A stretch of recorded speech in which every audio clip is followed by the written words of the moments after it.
নমস্কার, এনটিভি ফুডে আপনাদের সকলকে স্বাগত। বাঙালির কমফর্ট ফুড যদি জিজ্ঞাসা করা হয়, বেশিরভাগ মানুষই বলবে মাছ ভাত, না হলে ডাল আলু।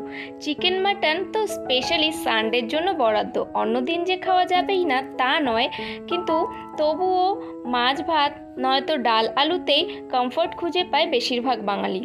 তার ওপর যা গরম পড়েছে, আর এই গরমে শরীরকে ঠান্ডা রাখতে সাহায্য করবে এমন একটি রেসিপি আপনাদের সঙ্গে আজ শেয়ার করছি। আজ আমি বানাচ্ছি পাট শাকের ডাল, যার জন্য গাছ থেকে কিছু পাট পাতা আমি ছিঁড়ে নিচ্ছি।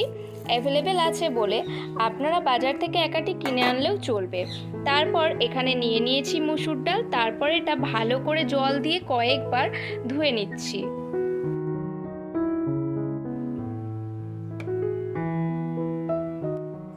এবারে কড়াইতে জল গরম করে দিয়ে দিচ্ছি এই ধুয়ে নেওয়া ডালটা, সঙ্গে দিয়ে দেব দুটো কাঁচা লঙ্কা। এদিকে ডালটা সেদ্ধ হতে থাকুক, ততক্ষণ কেটে নিচ্ছি কিছু পেঁয়াজ এবং রসুন।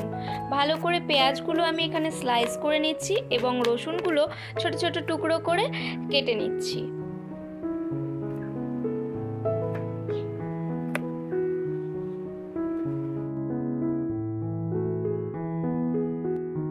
ডালটা সেদ্ধ হতে হতে ওপর থেকে যে ফেনাটা তৈরি হচ্ছে সেটা আমি একটা হাতা বা চামচের সাহায্যে ফেলে দিচ্ছি।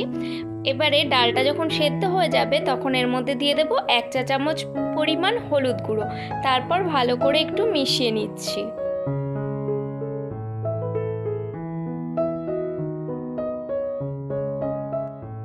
নেক্সট কড়াইতে 2 টেবিল চামচ পরিমাণ তেল গরম করে এখানে 1 চামচ পরিমাণ 5 ফোড়ন এবং 2-3টে শুকনো লঙ্কা ফোড়ন দিয়ে দিচ্ছি। ফোড়নটা একটু ভালো করে নাড়াচাড়া করে নিচ্ছি। তারপর এর মধ্যে দিয়ে দেব কুচি করে নেওয়া রসুন এবং স্লাইস করে রাখা পেঁয়াজের টুকরোগুলো।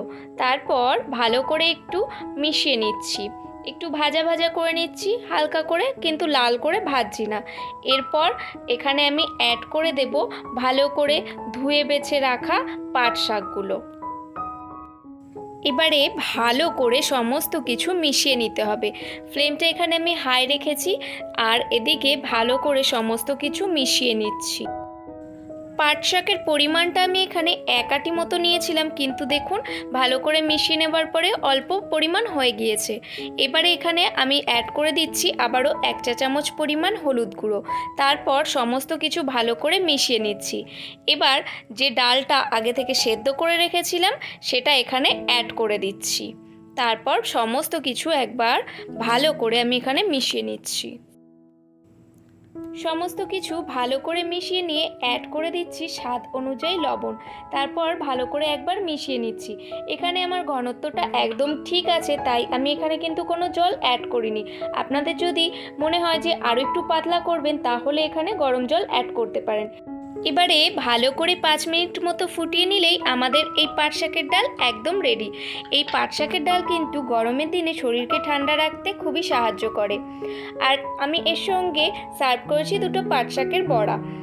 আপনাদের আজকের এই রেসিপি কেমন লাগলো অবশ্যই আমাকে জানাবেন, আর ভালো লাগলে একটা লাইক করবেন। দেখা হবে নতুন কোনো রেসিপি নিয়ে অন্য কোনো নতুন ভিডিওতে। ততদিন সবাই সুস্থ থাকবেন, নিজের খেয়াল রাখবেন, আর রেগুলার নিত্য নতুন রান্না করে নতুন নতুন স্বাদের মজা নেবেন।